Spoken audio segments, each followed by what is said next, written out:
Aw shit, here comes Pac-Man. Do I even need to say anything? Quite possibly the most recognizable video game character of all time.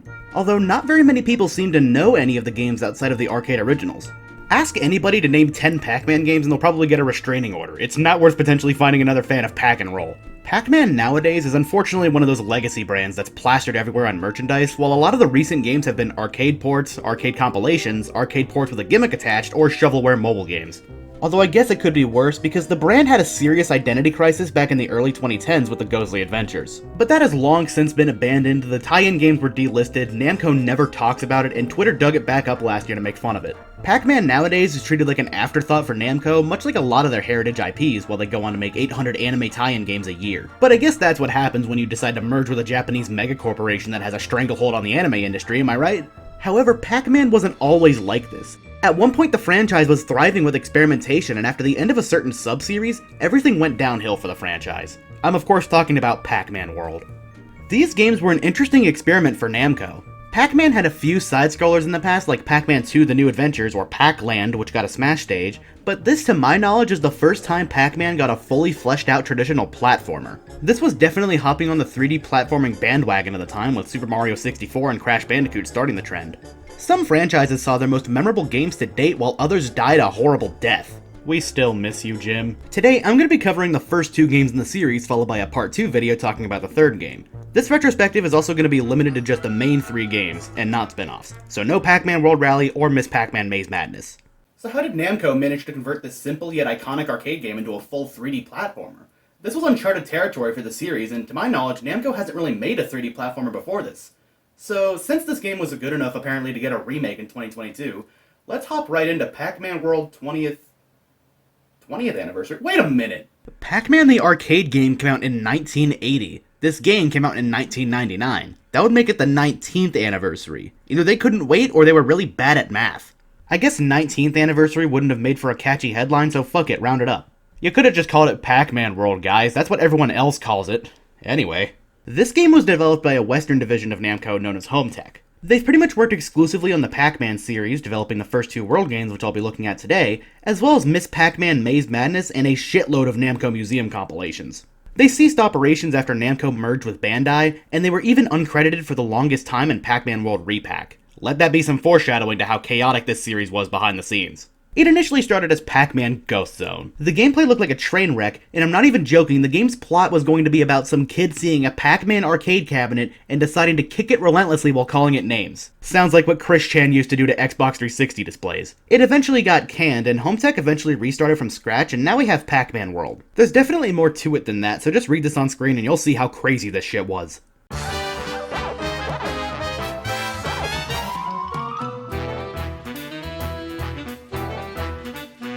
Right off the bat, I'd like to point out how this is the only PS1 game I've ever seen to actually incorporate native widescreen support. I'm genuinely impressed by this level of forward thinking here. I'm typically a 4x3 purist when it comes to retro games, but I'll pounce at any opportunity to fill my screen without any compromises.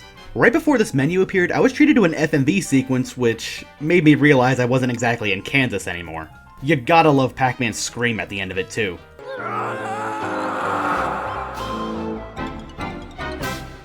It's always weird hearing a mostly silent character talk, isn't it? Pac-Man doesn't say anything else throughout the entire game, so I have no idea why the was added. Yet again, if your family was kidnapped, you'd scream like an unhinged hyena too. The actual visuals themselves leave a lot to be desired. I get that it's an early 3D game, and most games from this era have aged like cheese, but this game looks very questionable sometimes. The environment often doesn't appear properly on the right side of the screen until you can already see the black void, and Pac-Man's face is detached from his body most of the time. But I will admit, the underwater effect looks pretty cool. This game does have that early PS1 charm to it, but by 1999, there were much better looking games in the system, so I can't imagine this blew everyone's minds back then. Let's take a look at a blurb about the game from the official US PlayStation magazine from October of 1999. Shown for the first time more than a year ago, Pac-Man World is a long overdue follow-up to the classic Namco arcade game. What, you're just gonna ignore the other arcade games like he's been dormant for 2 decades? Platform games are very difficult to get right, and even harder when the developers have to play by a certain set of rules. There have to be dots, ghosts. Yes, the inclusion of ghosts makes developing the game harder. Namco has a great PlayStation track record, so we're giving them the benefit of the doubt. Even if this part of the game is horrible, there are still maze mode and classic game modes for you to enjoy. Yeah, even if the game sucks, buy it because it comes with arcade Pac-Man. Okay, is there something else in this issue that'll be better? You don't need a joystick to handle these okay, nope, I'm done. Remind me never to read a gaming magazine ever again. Anyway, the game runs surprisingly well for the PS1, and the frame rate stays solid during parts of intense action. What doesn't look very nice is how the levels scroll. It feels like someone off-screen is turning the levels with a crank. It's just not right. But probably the biggest visual issue is a staple of early 3D platformers: depth perception. This game does give Pac-Man a drop shadow, but the pseudo-isometric perspective is a bit of a pain in a lot of areas. So not only does it look strange, but it also heavily impacts gameplay. Speaking of gameplay, this is a 3D side-scroller with the basic get-to-the-end goal. You know how Crash Bandicoot is mostly forward-moving with tight hallways and a mostly straight path? Pac-Man World is basically the opposite. So instead of moving forward in 3D, you're moving to the right instead. Personally, I like the style, and a lot of games would go on to use this 3D side-scrolling perspective for years to come, like Super Mario 3D World. The levels twist in all sorts of directions, not just right, but straight, up, down, or hell, even left again. Pac-Man can rev roll, which is basically Sonic's spin dash, but it banks off of enemies when it kills them, butt bounce, yes, that's what it's actually called, and throw Pac dots.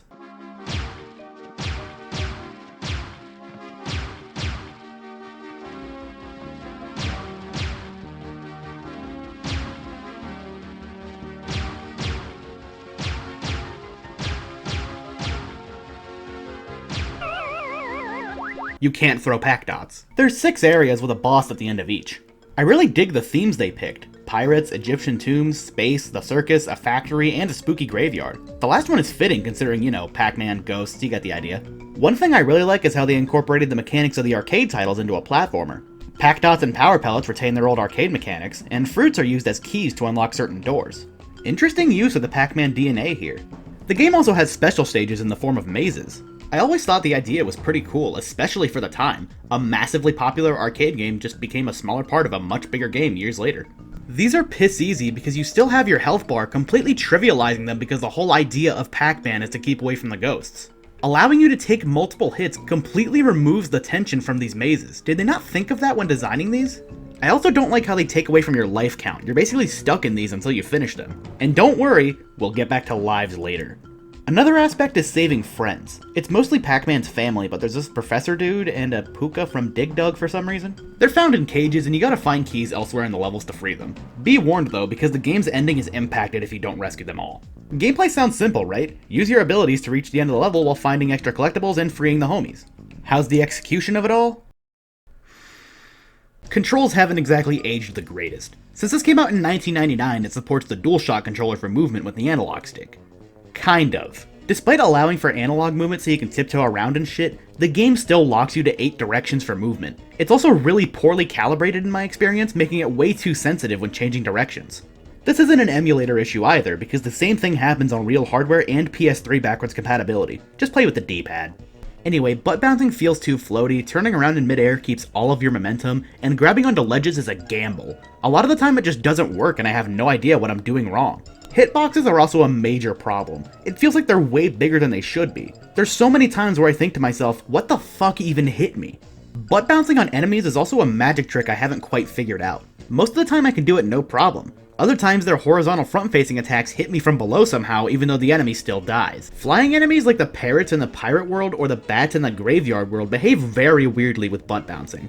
You don't bounce off of them per se, you just kind of fall through them without taking damage and they still die. Then there's Pac dot throwing. Remember earlier when I said it didn't work? Well, that was kind of an exaggeration. It's not faulty, it's just really poorly designed. See, Pac-Man throws it at the ground, so you have to do jumping shots with it. And if you aren't aiming where you need to be, you can't aim around. When you press that button, Pac-Man gets locked into place and he can't move until he fires. Who the fuck designed this crap? One major problem that I absolutely hate relates to momentum. A lot of levels have moving platforms that you have to jump across. The only issue is that Pac-Man carries momentum from moving platforms, meaning you go faster in the air if you jump while the platform was moving forward, and slower if it was moving backward. This cost me an absurd amount of lives. Speaking of lives, this game single-handedly made me understand the arguments of the anti-lives crowd when it comes to video games. Here's the thing, I don't mind lives. I think dying in a game should warrant some kind of punishment. Typically with platformers, it's getting sent back to the checkpoint and taking a life away. Lose all your lives and you gotta start the level all over again. So why does Pac-Man World handle lives so badly, you may ask? Well, after losing all your lives, you don't restart the level. you get sent back to the title screen and you have to load your save again, sitting through several loading screens, spawning at the map, and finding your level again. So it's just waiting, right? No. The main issue here is that it doesn't refill your lives back to 3 or whatever, it continues from the last stockpile of lives you had from the last time you saved. And you only get the chance to save after beating a level, no quick saving. The game saves health too, and there's literally been an instance where after I beat the second boss, Anubis Rex, fuck that boss by the way, I walked out with 0 lives and no health. Why not just restart me at the beginning of the stage with 3 lives after getting a game over? I guess there's a plus side to it. If you farm lives, beat a level, and save, you got a massive pile of them ready for use on that level you're stuck on. But when I do find lives when backtracking, they don't respawn even if I exit the level, so I don't know any good farming strategies, and you shouldn't even need a farming strategy to beat a platformer. So considering the bad hitboxes, inconsistent ledge grabbing, and frustrating save system, prepare to see this game over screen an immeasurable amount of times. God, this game is absolutely kicking my ass. I'm not one to blame a game for my own bad performance, but I'm genuinely trying my hardest here, and I feel like a lot of this stuff is just out of my control. Is there anything I'm missing in the manual or something? Wait a minute. The Namco tip line? Should I call them? Just call anonymous. You call anonymously! I can't. They know me. They know my voice. They'll know me. Please, you gotta do it for me. I'm begging you. Time to talk about the soundtrack. It was composed at Tommy Tallarico Studios before the man himself started parading Earthworm Jim's corpse around in an animation test disguised as a game to get investors interested in a vaporware crowdfunded console that's probably never gonna come out. God, why can't Jim just go to .emu or WayForward or something? Anyway, I like the music in this game. Tallarico Studios did a nice job taking classic Pac-Man melodies and converting them to different styles. Take the hub theme for example.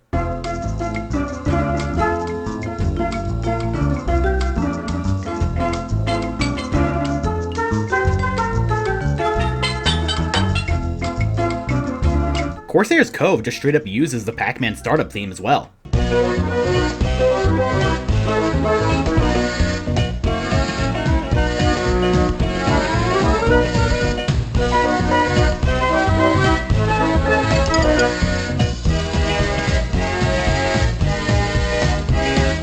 As for the original tracks, they fit the themes nicely.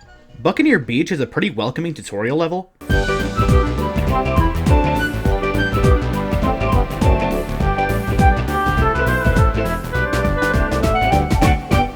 Far Out absolutely nails the space vibe.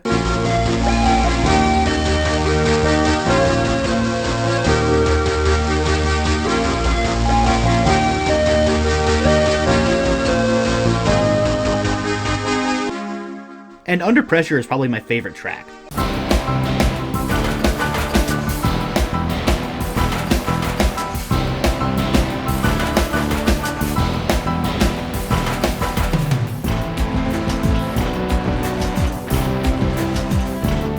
How about those bosses, by the way? They each have their own gimmick attached. Windbag involves reflecting projectiles, Chrome Keeper has you hitting switches to damage him while avoiding magnets, Clown Prix is just a race with some of the worst driving controls I've ever used, King Galaxian is literally Galaxian, but then we get to Boss 2. Fucking Anubis Rex! It begins with a chase sequence, which is one of the coolest set pieces in the whole game. I like how instead of running toward the screen like in Crash Bandicoot's chase levels, you're running away from the screen from the mummy's perspective. The only problem here is, again, the sketchy hitboxes. I'm sorry, that didn't even touch me. Next it changes to a fight against the actual boss. And you gotta rev roll all the switches, then his weak point shows up, rev roll the weak point, and that's 1 point of damage. Do this 4 times and you win. Each time you hit the boss, a new attack is introduced. By the last hit, you got 4 things to worry about. The tornadoes which chase you, the fireballs coming from the lava below, the fireballs coming from above, and the boss's laser attack that sweeps the whole stage and always hits me no matter what. I genuinely have no clue how to avoid it. All of these attacks suffer from the bad hitboxes, so you're in for a fun time.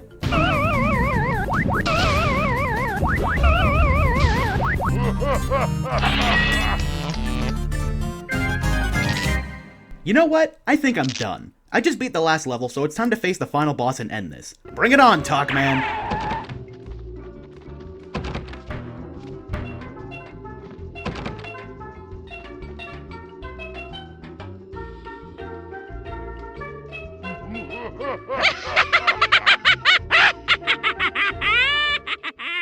Well, turns out rescuing all the captured family and friends is mandatory to fight the final boss at all. I'm not doing that. Why should I? I only saved Puka because the first world is piss easy and the key wasn't that difficult to find. So sorry, Miss Pac-Man, Puka's my new best friend.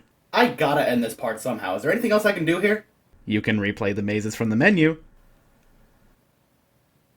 And the original Pac-Man. Oh! Look, I'm not just gonna blindly hate on Pac-Man World and call it a bad game because it isn't.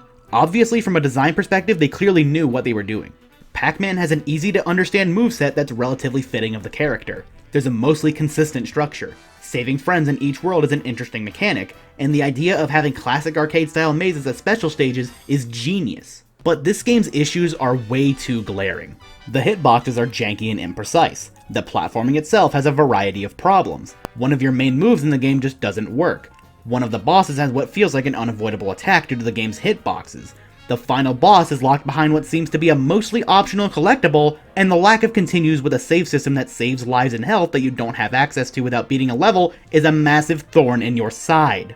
I'm gonna cut Home Tech some slack here, because this was one of their first games, let alone the first 3D game they've ever worked on. Before, they were just a support and translation studio, and Namco rushed them to make a major 3D platformer with their company mascot as the focus. This game should have just been given more time in the oven, especially considering the very next year was Pac-Man's actual 20th anniversary. Pac-Man World is basically Crash Bandicoot 1. It reeks of first game syndrome, and it definitely hasn't aged well in a number of areas. Not to mention, this game came out in 1999. 3D platformers were fairly box standard at this point, so seeing one with this level of jank releasing the same year as Spyro 2, Sonic Adventure, and Gex Deep Cover Gecko is a little jarring. But again, Home Tech was rushed into making their first ever 3D game, so I'll give them leniency here. If you want to play Pac-Man World 1, it is still available digitally on the PS3 and Vita, although those stores are not going to be around for much longer. Physical copies go for around $15 to $20 as well. Proceed with caution, and only if you're willing to master the game's crap factor and rescue all the friends to get to the final boss. So before we move on to Pac-Man World 2, I'd like to take a detour and look at this game's 2022 remake, Pac-Man World Repack. I don't own a physical copy of the game, I can't hold anything up. This was made by a Japanese developer called Now Production, making it the only game in the World series not developed by a Western studio. It was announced at a Nintendo Direct similar to Klonoa Fantasy Reverie series, and you could tell Namco was crapping out remaster after remake after whatever old game release they could in 2022. Other than those two, you had JoJo All-Star Battle R and Tales of Symphonia Remastered, even though that comes out this year.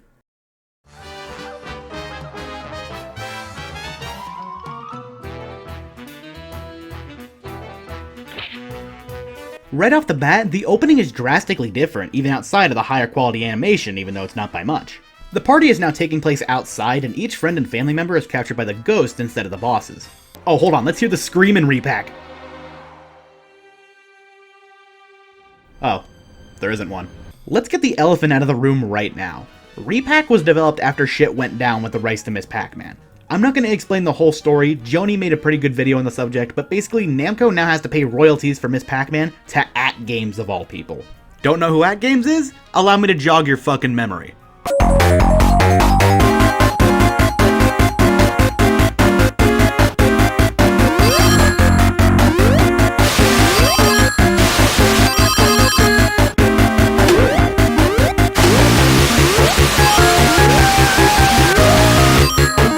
Now we have Pac-Mom, and no, it's not actually his mother, it's literally Great Value Miss Pac-Man. Although it would be pretty funny to have Repack set in an alternate timeline where Pac-Man got a divorce and his mother mooches off of him.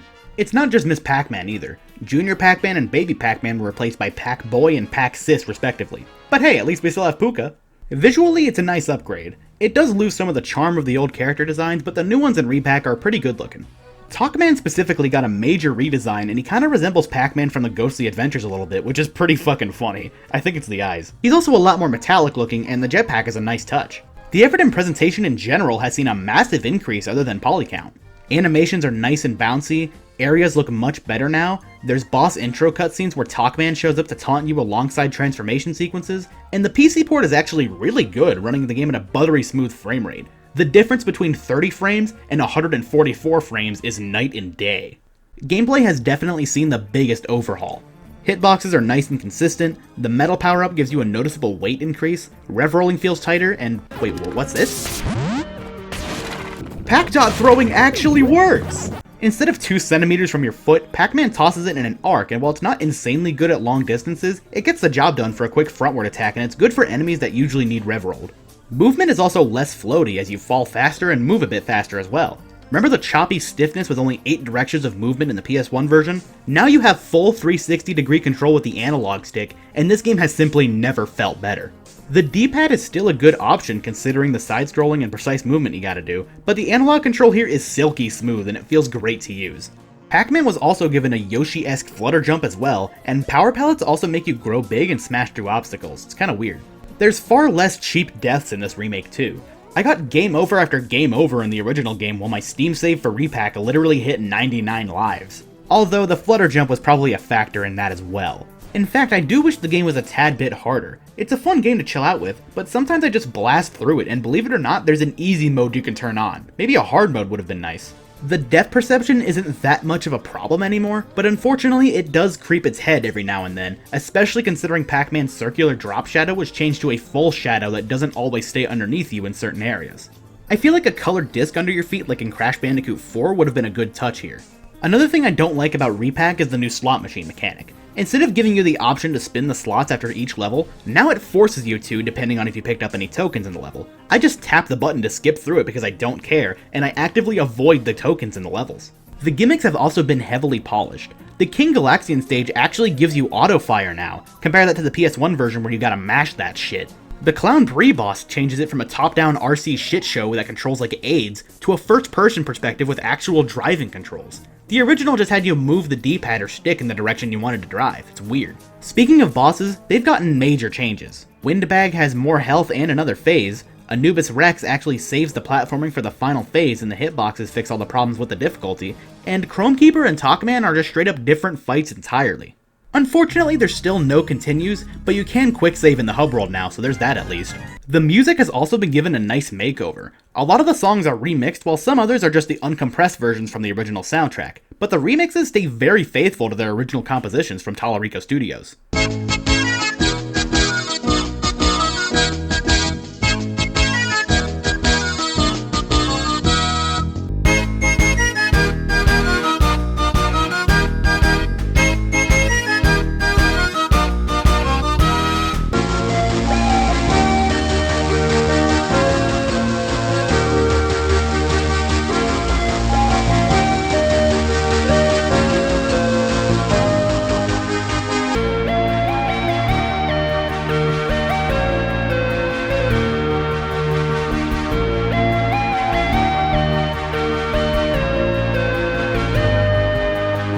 At launch, a few of the remixes were god-awful, but last November there was a patch that reverted those specific ones back to their uncompressed PS1 counterparts, alongside adding the original Pac-Man World home tech staff in the credits. Hey Namco, that's awful, maybe don't do that again. If you're gonna remake a game, you gotta credit the people who made the game you're remaking in the first place. But yeah, the music got a nice upgrade while staying faithful to the original compositions, which is surprising considering the changes Repack made to the overall package. There's an unhealthy amount of creative differences in this remake.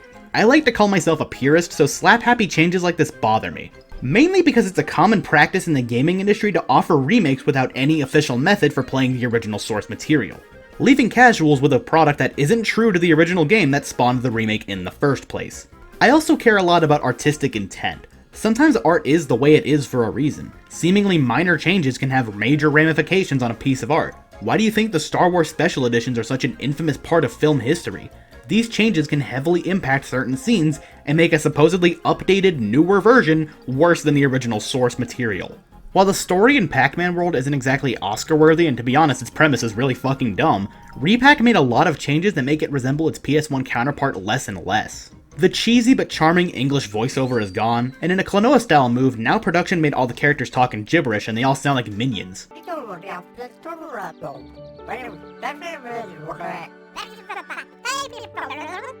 Pac-Man now has a legally distinct family to make up for Namco and AtGames' bullshit, and Pac-Mom is seeping into re-releases of old arcade games where Miss Pac-Man was originally. It's like they're altering history, it's kind of unnerving. Erased from existence. Repack allows you to fight Talkman at the end with or without saving all the family members, and like I said before, they're clearly not above replacing entire boss fights. Hell, they even changed the ending if you rescue all of them. The original ending is saved for when you don't. I would have liked Repack to include some kind of classic mode that stays true to the PS1 version's structure and design, albeit with Repack's control and collision improvements and always existing family that totally wasn't made up on the spot to avoid paying royalties. Totally. However, these changes are permanent, and there really isn't going to be an official method of playing the original Pac-Man world for much longer, considering Sony's threat of the PS3 store shutdown is slowly lurking back into relevance. Adding funds to the PS3 and Vita has become rather limiting, and PS1 and 2 classics are starting to become available on PS5 now. My stance on remakes is that changes are okay as long as the original versions are still readily available to the public. I think it should be similar to how the film industry operates, where remakes are offered alongside old classics. However, with a majority of game remakes, that's just not the case. I can name a few that do keep the OG version in circulation. Dead Space, Resident Evil 4 Remake, Oddworld New and Tasty, and DuckTales all have the original games still available for purchase. The problem with Pac-Man World is that Namco now has to pay royalties to AtGames because the original people who had that stake in Miss Pac-Man sold it to AtGames, meaning a large chunk of Pac-Man's back catalog is now in legal limbo without major changes being made. Hell, Pac-Man World 2 and 3 aren't even backwards compatible on Xbox One and Series consoles, probably because of this. Could you imagine how catastrophic it would be if something like this happened to Minnie Mouse? Well, that's basically happening to Namco right now, and considering Repack exists and is the way it is, you bet they're willing to scrub their entire legacy just so they don't have to pay AtGames money. I heard a rumor that Repack solely exists to further get Miss Pac-Man out of the picture, and while that does sound a little extreme, it's not too far off from the current situation because of how Namco is handling all of this. It goes beyond just the characters though. Repack changes so much to the point where it slowly becomes less and less like a Pac-Man World remake. It's polished so much to the point where I consider it an objectively better product, and I think Namco should get Now Production to make an original Pac-Man platformer using Repack's framework, similar to how Purple Lamp created Cosmic Shake. But you can tell they barely had the original game in consideration here. They didn't even bother putting the original Pac-Man World team in the credits initially. It took fans calling Namco out on this for them to acknowledge it, and then put them in the credits 3 months after launch when it should have been a mandatory change ASAP due to how immoral that is. I like Pac-Man World Repack. I consider it a better game than the PS1 version in almost every aspect, and it's all around an excellent platformer, especially for kids who want to get into the genre. I think Repack is a great kids game. But if you're a fan of the original looking for a faithful remake, you're just not gonna get that here. Just because I don't like the original doesn't mean I don't respect it. I'm disappointed with Repack because the amount of changes warps the game's identity. It really does make you wonder how much change is too much. Is this really still Pac-Man World? So despite Pac-Man World's issues even for the time, it managed to sell relatively well and even got a greatest hits re-release with this ugly green spine on the front. So considering this is Namco's company mascot, they of course wanted a sequel. 3 years later, we eventually got Pac-Man World 2. This is actually the first game in the series that I've played, and it's actually considered the fan favorite.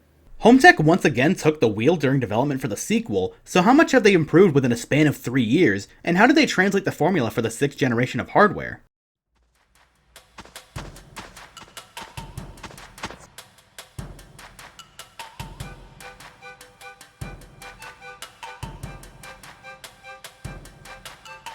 The game starts up with another pre-rendered video like the first game, and while there is no, it's not that much of an improvement either. I don't know, man, I just don't like this art style with the waxy characters and faces that look like those overly detailed emojis. At last, I am free from the confines of this accursed prison. Now that I'm free, I'm going to steal all of the V-Bucks, and nobody can buy the battle. In terms of the visuals themselves, of course it's a major improvement considering the generational leap. Pac-Man looks way nicer, and he's actually a full model compared to World 1 where he was just a sprite with textures and limbs. Colors are deep and lush, backgrounds are nice, and the animations are top notch. Facial animations are very minimal however, but that's not very important in a game like this. In general, it's a bit more pleasing on the eyes than World 1, even despite the higher poly count. While the first game was exclusive to the PlayStation, Pac-Man World 2 launched on all 3 of the major platforms and even got a PC port. However, you're gonna see the GameCube version in this video running on Dolphin, because the PC port is fucking shit and relies on prehistoric DRM. I don't feel like tinkering with that to work on Windows 10, let alone with real controller support, so Dolphin it is. Not to mention I own a GameCube controller with an adapter, so yeah. I actually own the game physically for Xbox, and despite that being the most powerful console of the time, it's basically the worst version of the game besides PC. Xbox has random stutters, screen tearing, and audio mixing problems. The sound of collecting Pac Dots is way louder on Xbox for some reason. Take a fucking listen.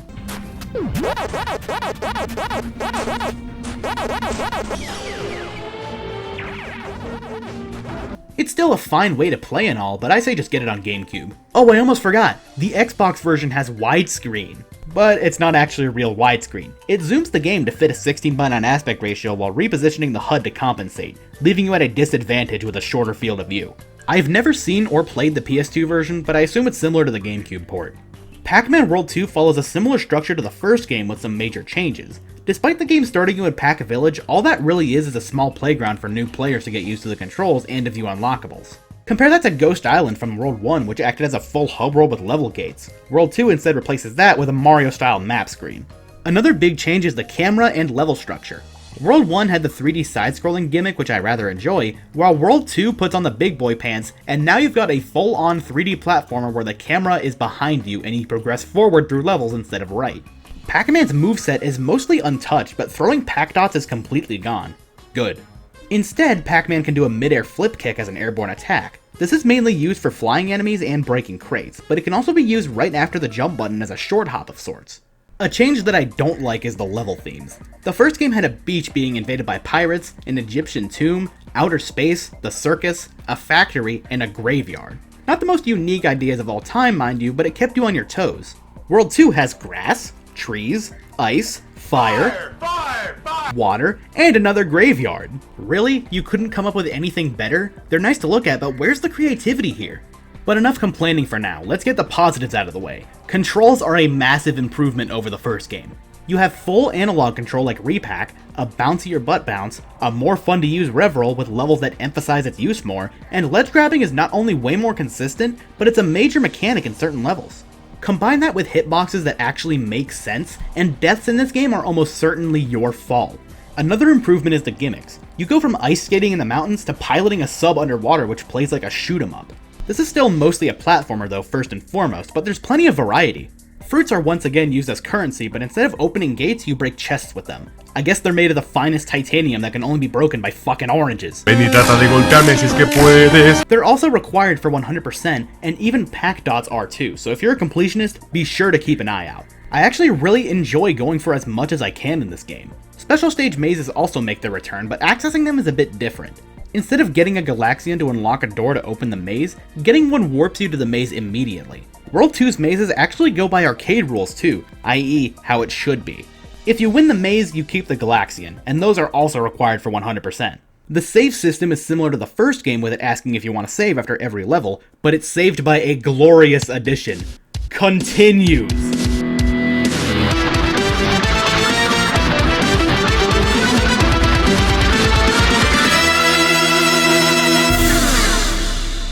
If you game over on a level, you get two choices, either loading your last save point or restarting the level with 5 lives. This is a huge lifesaver. The first game booted you back to the title screen and you had to load your last save manually.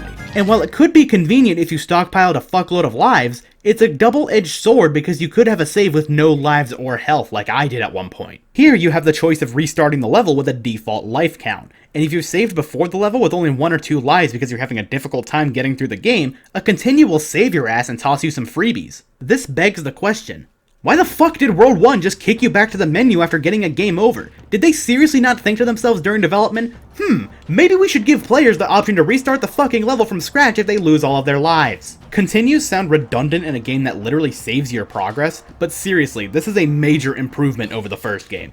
Continues are important to a game with high difficulty like World 1, so not having them is a major flaw.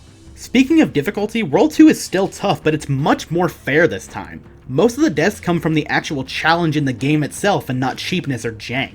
The balancing is a little strange though. The fire area has a massive difficulty spike. Oh my god, Puka! How have you been, man? Okay, look, I know you're happy to see me, but at least wait until after dinner. For some reason, the Puka enemies only show up in the fire area. No clue why, maybe because it's underground and Digda's entire premise was going underground, I don't know. But it honestly makes you wonder if there's any correlation between the Puka enemies in this game and the Puka character in World 1. Anyway, the difficulty in World 2 is a strange topic. Outside of the fire area, the game is still challenging, but there's still 2 more areas after it, so why peak the difficulty here?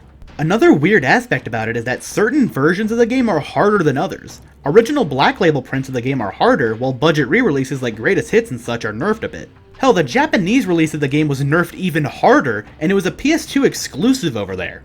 I picked the Black Label version for this video because I'm a fucking man, and I initially bought the Black Label version on Xbox because I hate these ugly prints of games. So judging by my praises so far, Pac-Man World 2 sounds like a fantastic game, so how much could they fuck up the sequel? Don't worry though, I've got some complaints too. From what you could probably tell looking at this footage, the camera in this game is a pain in the ass.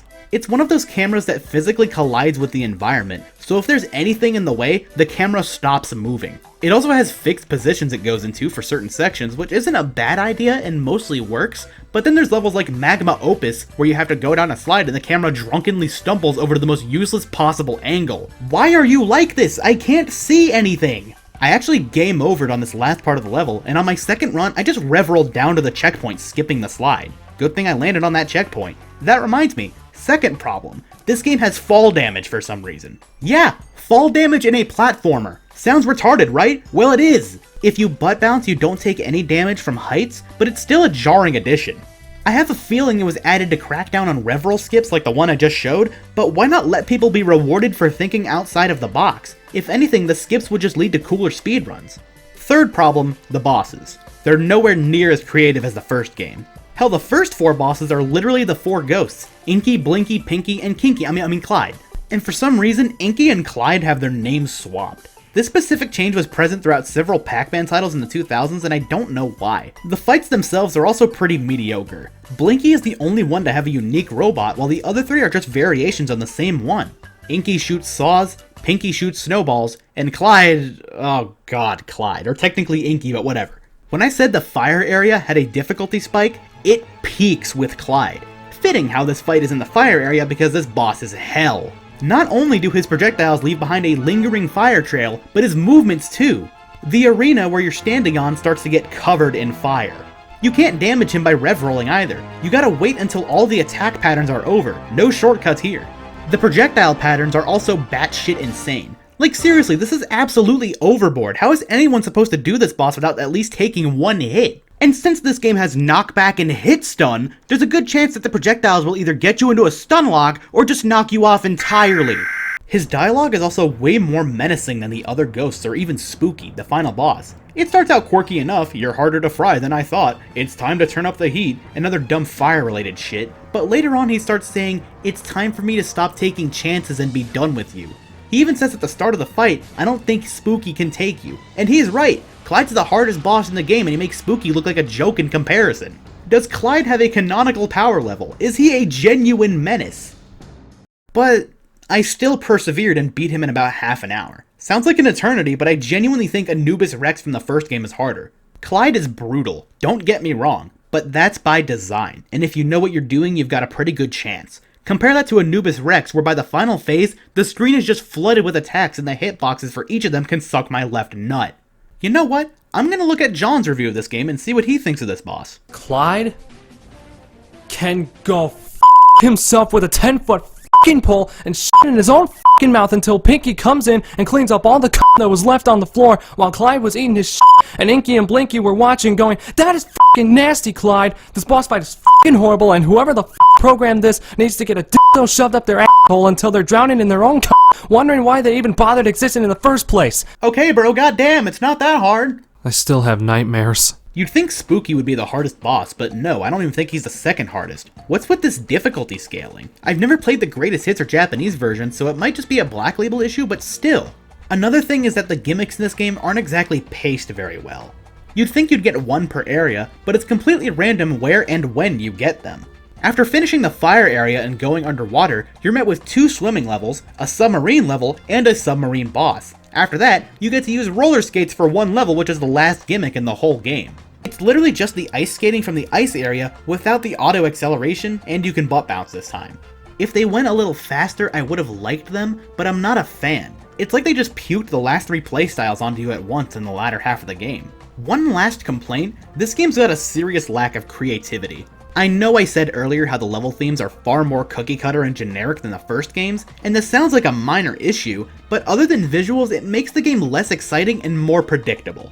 You'd think a sequel would have the developers' creativity at their absolute peak, but no. This game literally goes for the grass, ice, fire, water, etc. template, and it's so by the numbers it's upsetting. Not to mention 3 of the bosses use the exact same robot with minor changes. How's the music, by the way? Tommy Tallarico was out of the picture for this one, thank God, and you can tell they went for a different style this time around. I think the melodies fit well enough, and it definitely feels like video game music, but the actual performances are really good. It's orchestrated too, so they're an absolute joy to listen to while playing. Each world has one theme that's remixed and changed with each specific act. My personal favorites are Blade Mountain,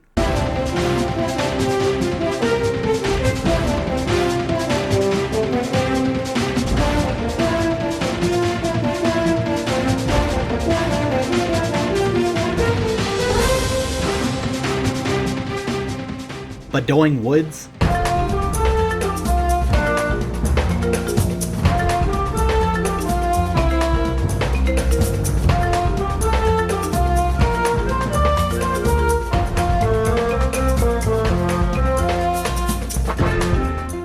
Scuba Dooba,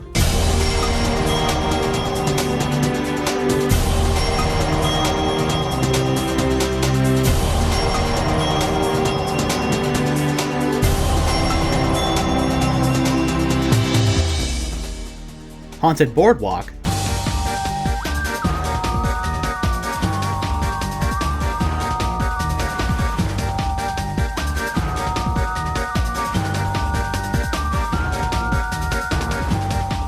and the main theme of the game, which you can hear in the first area's levels, with my favorite variant being the bare basics.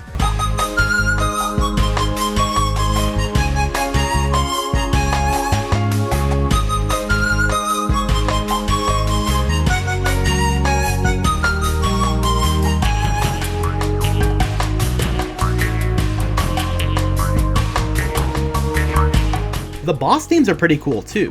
Blinky's Killer Frog and Inky's Blade-O-Matic are both remixes of the main theme again, but with a more aggressive, menacing twist.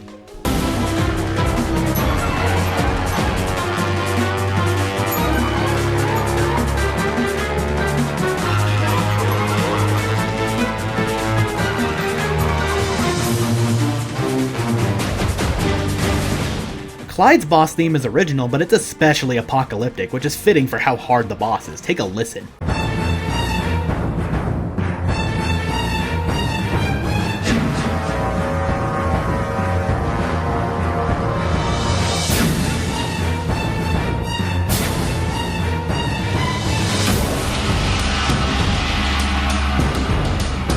Oh yeah, and beating the boss gives you the most pathetic, unsatisfying victory jingle of all time.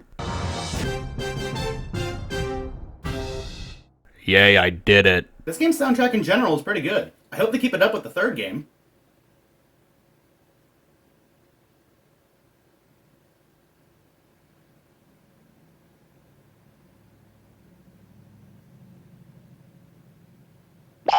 In terms of post-game unlockables, you get to replay the mazes like in World 1, and there's an entire arcade with games you can unlock with Namco tokens you collect. There's a decent selection here, and yes, there is the original Pac-Man, which you need to unlock. Not to mention, some of these get pretty steep in terms of cost. I went for plenty of tokens and got around 100 in total, but Miss Pac-Man requires 180 tokens. I mean, fuck! Who's gonna go for all that grinding just for goddamn Miss Pac-Man? So in the end, Pac-Man World 2 is a major step up from its predecessor. The controls and hitboxes are massively improved, the Pac-Dots and fruit actually have a good incentive for collecting them considering they're required for full completion, level design is way more interesting now that we're dealing with third-person 3D instead of side-scrolling, the music is still great, the addition of continues makes completing the game far more forgiving, the difficulty is a bit more balanced albeit with a bump in the road by the fourth area, and while the game lacks in terms of a good camera system, gimmick pacing, and creativity, it's far more polished than World 1 and it's simply a better game because of that. This is now one of my once-a-year kind of games, just all-around good games that you replay about once a year. It's a challenging game, but it's still chilled out most of the time and it doesn't make you want to rip your hair out like in Pac-Man World 1. It's very unga-bunga in nature, which isn't a bad thing. It's also on multiple consoles, unlike World 1, which was PlayStation exclusive. Even with the issues I described with the Xbox version earlier, it's still a good way to play the game and it's what I went for physically. Talk about a huge leap in quality. Sure, it's not the most creative game in the world, but it's just fun and that's really all that matters at the end of the day. But that's all for part 1. Check in for part 2 and we'll look at the final game in the series as well as the most polarizing, Pac-Man World 3.